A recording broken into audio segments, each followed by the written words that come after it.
Boa noite a todos nossos amigos ouvintes do vlog do Conde Lopelano Villanueva. Desde já agradeço as doações que recebo e continue me ajudando nessa empreitada para a gravação de novos conteúdos e inscreva-se neste canal.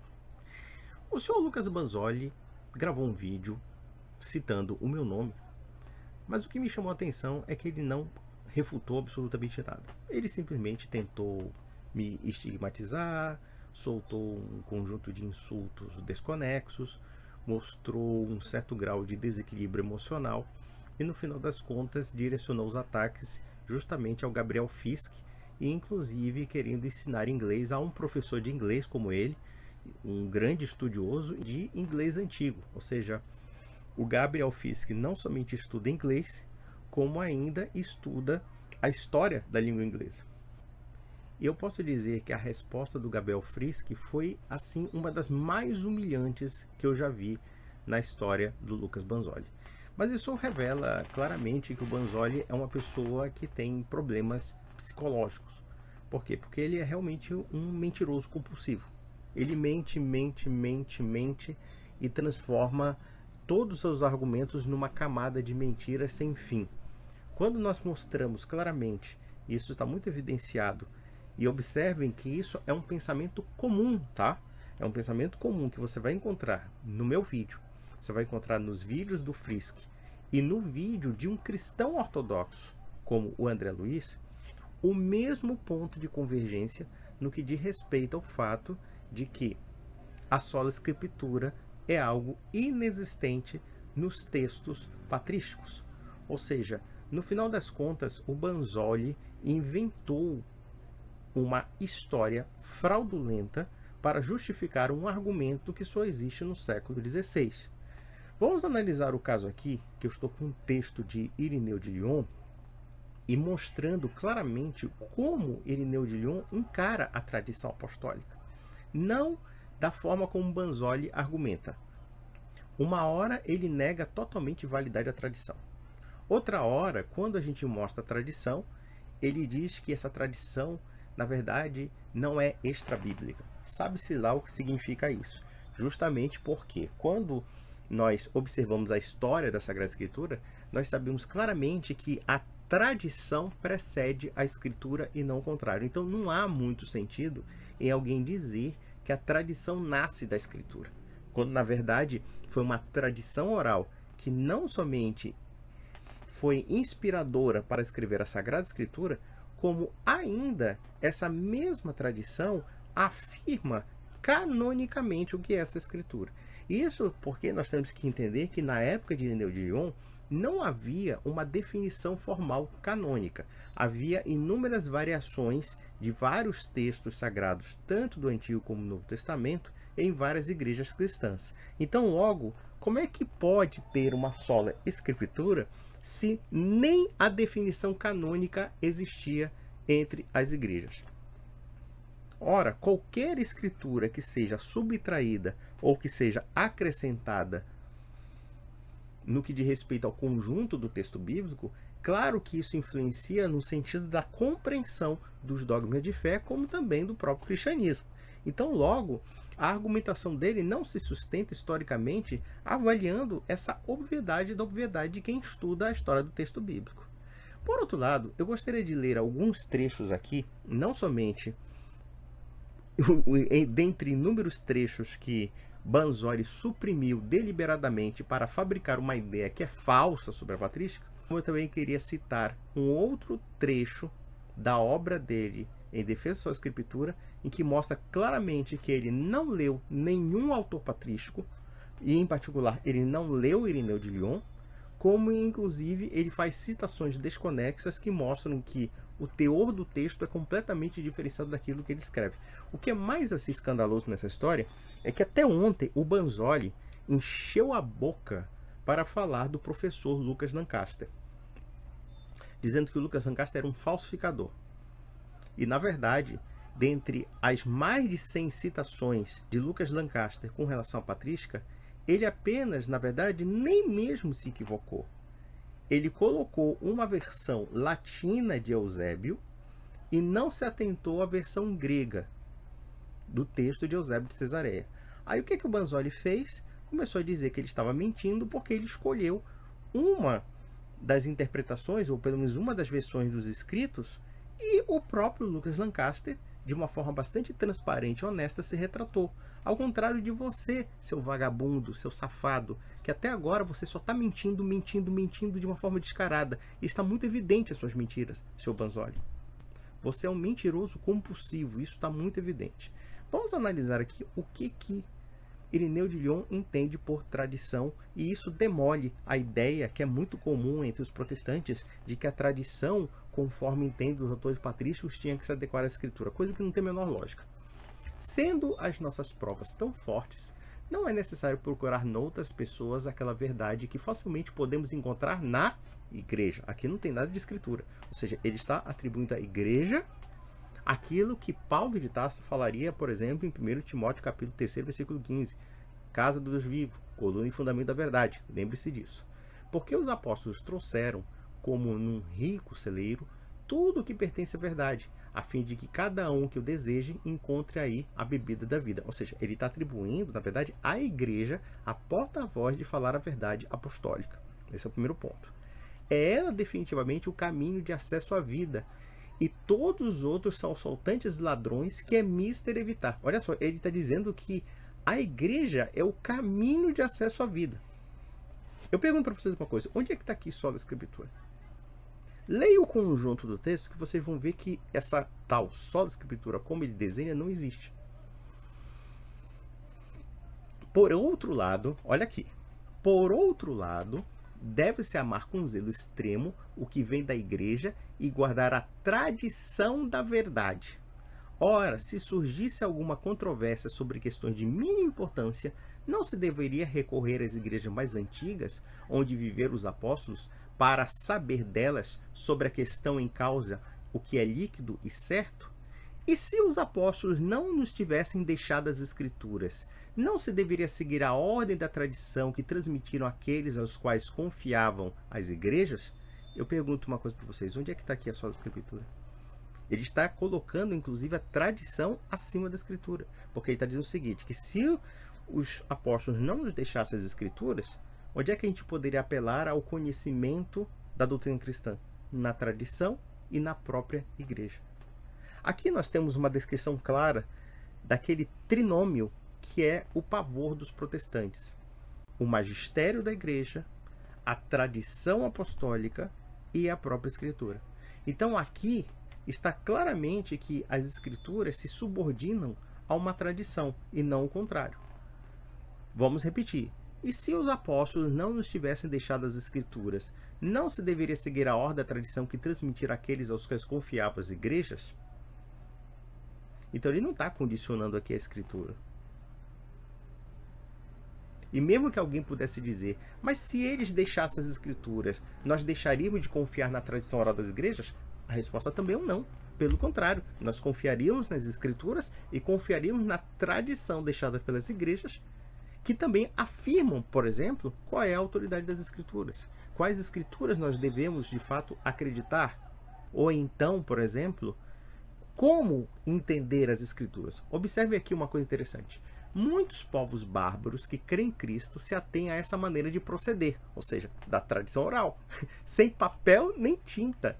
Levam a salvação escrita em seus corações pelo Espírito, guardam escrupulosamente a antiga tradição, creem num só Deus, Criador do céu e da terra, e de tudo que está neles em Jesus Cristo, Filho de Deus, o qual, pela sua imensa caridade para com os homens, a obra por ele modelada, submeteu-se à concepção da Virgem para unir por seu meio o homem a Deus. Padeceu sob Pôncio Pilatos, ressuscitou, foi assunto na glória, e na glória virá como Salvador dos que se salvarão e juiz dos que serão julgados, e enviará ao fogo eterno os deformadores da verdade e os que desprezam seu Pai e sua vinda. Quer dizer, aqui nós temos até um trecho que acaba com a teoria do Banzoli do chamado mortalismo, ou aniquilacionismo, porque Irineu de Lyon acreditava no fogo do inferno, diga-se de passagem.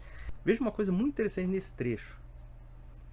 Aqui nós temos uma descrição daquilo que qualquer católico na missa reza, que se chama o credo apostólico.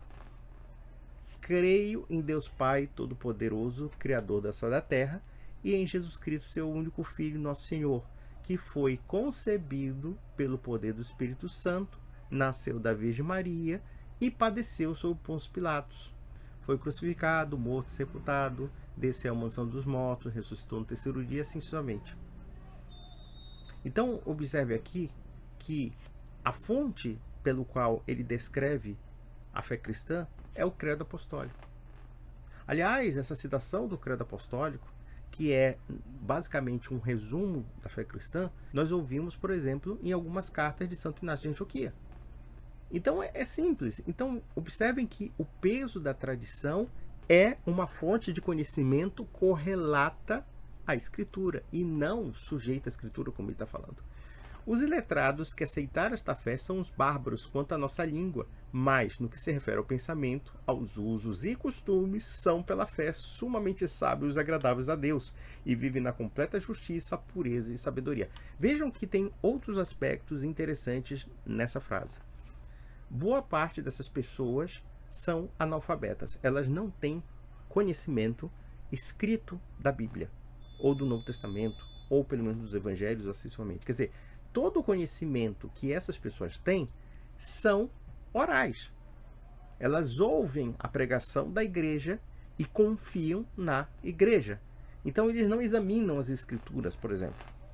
Até porque muitas dessas pessoas são iletradas. Então vejam aqui, os iletrados que aceitaram essa fé são os bárbaros contra a nossa língua, ou seja, eles desconhecem a língua grega, por exemplo. Mas no que se refere ao pensamento, aos usos e costumes, são pela fé, sumamente sábios e agradáveis a Deus, e vivem na completa justiça, pureza e sabedoria. E se alguém falando na língua deles lhes anunciasse as invenções dos hereges, logo tapariam os ouvidos e fugiram bem longe para sequer escutar esses discursos blasfemos. Observem que essas pessoas iletradas, ao mesmo tempo que eram instruídas na fé cristã e eram instruídas oralmente pela igreja, por outro lado, pela repetição da tradição que era transmitida para eles, qualquer coisa que diferisse daquilo que era ensinado da igreja, eles simplesmente recusariam. Então aqui nós temos uma clara definição da tradição oral. E que a escritura é tão somente correlata. Ela não é um ponto central a ponto de excluir a autoridade da igreja e da tradição. É justamente o contrário. A escritura é um subproduto da tradição, como também um subproduto do ensino da igreja. Vejamos. Assim, graças à antiga tradição dos apóstolos, não admite absolutamente se possa pensar em nenhuma das invenções mentirosas dos hereges. Eu preciso explicar mais alguma coisa? Nós estamos falando aqui de pessoas analfabetas. Pessoas que muitas vezes não tiveram nem mesmo contato com a Sagrada Escritura. Aí eu pergunto para vocês uma coisa, como é que elas poderiam conferir as Escrituras para provar que essa tradição estava conforme as Escrituras? Não havia esse argumento. Simplesmente eles confiavam na igreja, na palavra oral da igreja, que ensinava claramente a tradição dos apóstolos, e basicamente dentro dessa tradição dos apóstolos havia a doutrina cristã. E o Banzoli agora está mentindo, dizendo claramente que ele não recusa a tradição, mas ele está afirmando que os patrísticos afirmavam a tradição se tivesse de acordo com as escrituras, o que não é bem verdade. Até porque, nesta época, como já falei aqui, as escrituras não estavam nem mesmo formalizadas do ponto de vista canônico. Então, logo, como é que eu poderia afirmar as escrituras no sentido de uma referência única se ela precisava ser ainda elaborada e discutida? Então não tem o menor sentido o que ele está falando. Ele está literalmente mentindo, como é do feitio dele. Mas já mudando de assunto, claro que eu poderia aqui me debater com vários trechos que acabariam com Banzoli, mas só esse trecho aqui já destrói, devasta, dentre outros que vocês já viram no vídeo anterior. É só vocês conferirem o vídeo anterior, que isso aqui é uma continuação do texto do vídeo anterior, e vocês vão ver claramente que Irineu de Lyon afirma claramente a autoridade da igreja, da tradição oral e também da escritura. Quer dizer, a escritura está coordenada junto com essa tradição e com a autoridade da igreja e não o contrário. Em nenhum momento Irineu de Lyon relativiza a tradição, relativiza a igreja, a igreja tem que estar de acordo com as escrituras. Não, ele não fala isso. Ele fala justamente o contrário, que os gnósticos não estão de acordo com as escrituras, não estão de acordo com a tradição oral apostólica, que tem a ciência de como essas escrituras devem ser interpretadas, como também a própria igreja, que é representada pela sucessão apostólica dos bispos. Então aqui já matou a pau. Vamos ver um outro trecho que eu também investiguei e que, na verdade, para variar, ele adultera todo o sentido. Irineu ainda diz: leia com maior diligência aquele evangelho que foi nos dado pelos apóstolos, e leia com maior diligência os profetas, e você encontrará cada ação e toda a doutrina de Nosso Senhor neles pregados. Uma descrição mais perfeita e exata da sua escritura de que esse é impossível. Claro, mas só que essa descrição só existe no texto do Banzori, não no texto original. Para Irineu, toda a doutrina de Jesus estava nas escrituras. Não é verdade isso, como nós mostramos aqui. Ele não diz que a parte da doutrina estava na tradição oral e que a outra parte estava na Bíblia. É justamente o contrário. Ele diz sim. Ele diz, inclusive, que essa tradição apostólica é anterior à Escritura e que serve, inclusive, de base para a Escritura. Mas sim que no Evangelho dado pelos apóstolos e os profetas estava toda a doutrina pregada pelo Nosso Senhor. Já voltando à questão, observe aqui que ele tem uma anotação 122, aí contra as heresias, livro 466. Só que eu fui investigar no original, não existe essa indicação. O que significa isso na prática? Pode ser duas coisas. Ou ele errou na digitação, ou então simplesmente ele não leu o livro e pegou de fontes de terceiros. O Sr. Banzori está sendo acusado, inclusive, de citar fontes patrísticas através de sites protestantes. Vamos procurar aqui, já que é no livro, vamos lá, já que é no livro 4. Vamos lá para o livro 4. Vejam que o capítulo 4 de Irineu termina no parágrafo 41, ou seja, o parágrafo 66 que ele cita não existe. Então podemos concluir duas coisas. Ou simplesmente ele digitou errado essa citação, ou então ele pegou de sites de terceiros com uma indicação completamente errada. Mas eu descobri esse trecho, está no parágrafo 34, e vocês vão ver que o sentido é relativamente diferente do que ele está falando. Vamos lá. Aqui,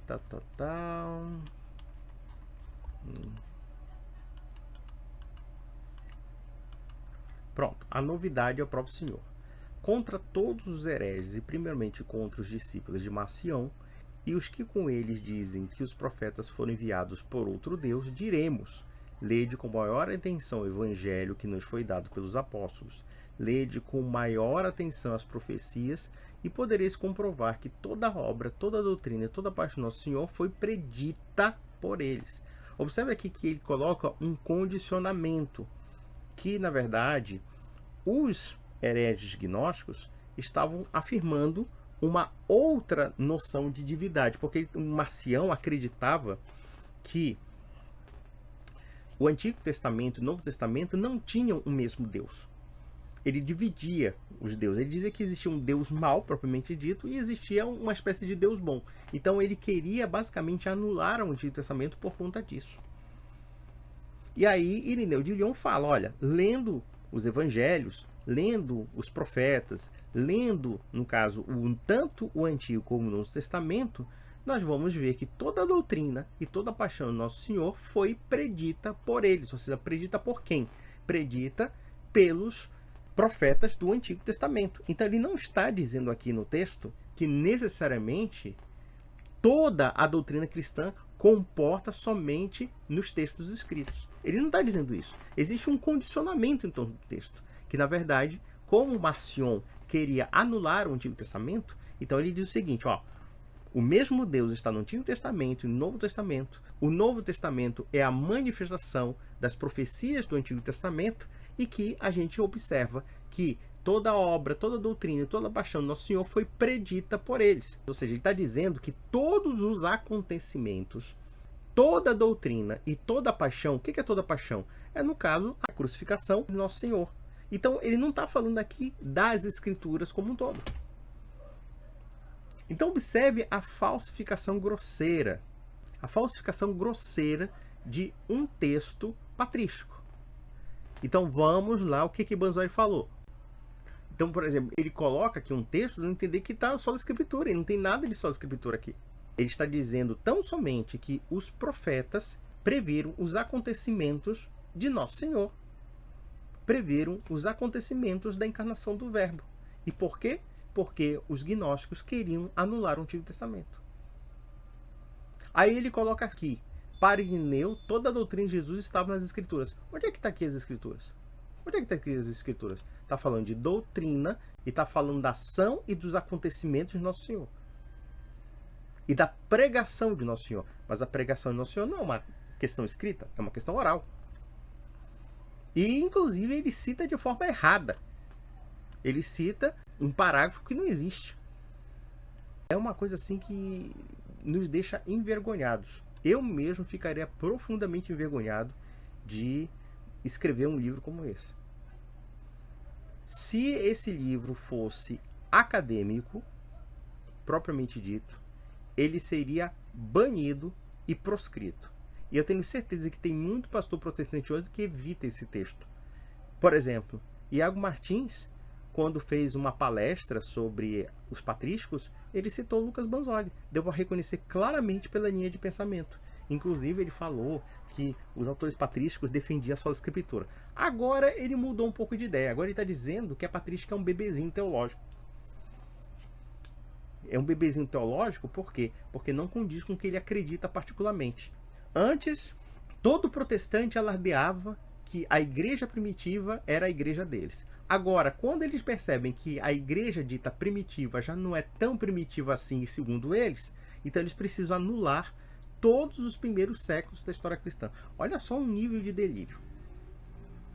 Esses caras ficam com esse papo de restaurar o verdadeiro evangelho, de restaurar a igreja primitiva. Aí quando a igreja primitiva revela que é católica, revela que tem todos os elementos das igrejas da sucessão apostólica, aí eles mudam de ideia. Não, não é bem assim. Na verdade, a verdadeira igreja não é mais a igreja dos apóstolos ou que vieram a partir dos apóstolos. A verdadeira igreja é a do senhor Iago Martins, é do pilantra do Banzoli e assim sucessivamente. O mais interessante, eu vejo os comentários das pessoas que defendem o Banzoli.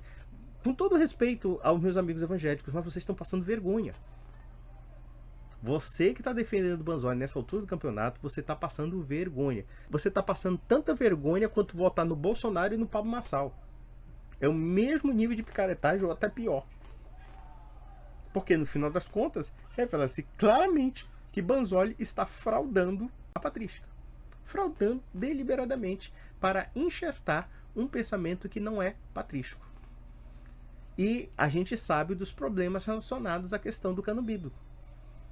Porque do ponto de vista logístico material, Irineu de Lyon, que viveu no século II, não teria bases para afirmar uma sola escritura. Até porque não havia uma definição canônica formal da escritura. Havia igrejas, por exemplo, que faltavam textos. Você chega numa igreja, sei lá, siríaca, e faltava Apocalipse. Faltava 1º e 2º Pedro. Você chegava numa igreja armênia, você tinha 3º Coríntios e Atos de Paulo, que são considerados apócrifos. A carta de São Clemente aos Coríntios, que é considerada canônica, por exemplo, para a igreja etíope, já não é considerada canônica para nós católicos romanos. E olha que nós, católicos romanos, teríamos muitas razões para transformá-la em canônica. E nós não a transformamos, sendo inclusive uma carta de um bispo de Roma. Olha só. Então, como é que alguém pode ser sola escriturístico numa época em que o cânon bíblico ainda estava por se formar? E que, na verdade, nós percebemos que existe uma grande importância para a tradição oral. Justamente porque tradição oral, tem que ser explicado aqui, não é somente um corpo doutrinário, mas é um corpo doutrinário vivido. O que isso significa na prática? Significa que, quando as pessoas participavam da Eucaristia, quando as pessoas eram batizadas, aquelas práticas rituais não eram necessariamente uma coisa mecânica, vazia, não. Ela tinha uma razão de ser. Quer dizer, todo o aspecto doutrinário, teórico, estava imbuído também no aspecto prático. E os autores patrísticos são testemunhas históricas dessas explicações teológicas. Por quê? Porque eles viviam cotidianamente esses ritos, estes sacramentos. E, portanto, boa parte dessas pessoas, em geral, viviam esses sacramentos e ouviam os ensinos apostólicos, seja por tradição oral, seja por escritura.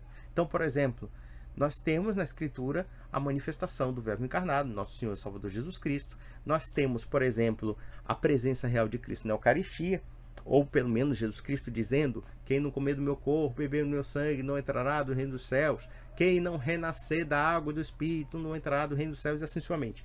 Ora, como é que isso era explicado para as comunidades cristãs? Era através pura e simplesmente da Escritura? Não.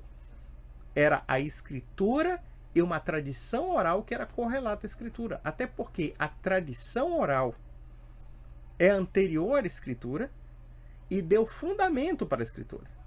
Isso é tão evidente porque quando os primeiros evangelhos são escritos, nós temos, por exemplo, práticas que são anteriores aos evangelhos. Batizar, por exemplo, é uma prática anterior ao primeiro e ao segundo, e ao terceiro e ao quarto evangelho. A Eucaristia, a partilha do pão e do vinho, também é uma prática anterior ao evangelho escrito. Primeiro surge a prática sacramental, e a partir dessa prática sacramental se escreve as origens dela, ou pelo menos como ela se manifesta pela primeira vez. Mas isso posteriormente, depois dos acontecimentos e não antes deles. E essa tradição se mantém viva. Por quê? Porque a Sagrada Escritura explica, evidentemente, como surge o sacramento eucarístico. Mas, por exemplo, a Sagrada Escritura é omissa em explicar outros detalhes que são introduzidos e são discutidos teologicamente. E isso nós encontramos tanto na tradição oral, como também no magistério. A Trindade. Até a época de Tertuliano, nós não tínhamos um conceito chamado Trindade. Ou, pelo menos, não há nenhum texto que mostre que essa palavra existia. É bastante provável que os apóstolos talvez não soubessem dessa palavra. Isso é uma possibilidade. Eles sabiam sim que Deus se manifestou em 3 pessoas distintas, mas a concepção teológica da Trindade e até mesmo o Concílio de Nicéia, que começou a configurar melhor o dogma trinitário, e depois Constantinopla e assim sucessivamente, quer dizer, nós observamos que foi preciso concílios ecumênicos para afirmar certos dogmas de fé, justamente porque os hereges usavam as escrituras. Vocês podem ter certeza que os arianos, que começaram a negar a divindade de Nosso Senhor, também usavam as escrituras. Então as escrituras em si mesmas não servem de base para a fundamentação doutrinária. Ela precisa de um respaldo. E Irineu de Lyon, já no século II, fala claramente: tem que haver um respaldo da tradição, como também tem que haver o respaldo da igreja. E que a igreja é a fonte da fé cristã, a fonte da doutrina, a fonte da tradição, a fonte da escritura, e não o que esse idiota, o que esse paspalho está falando aí nesse texto horroroso, mal escrito e completamente desprovido de verdade. Então, um grande abraço.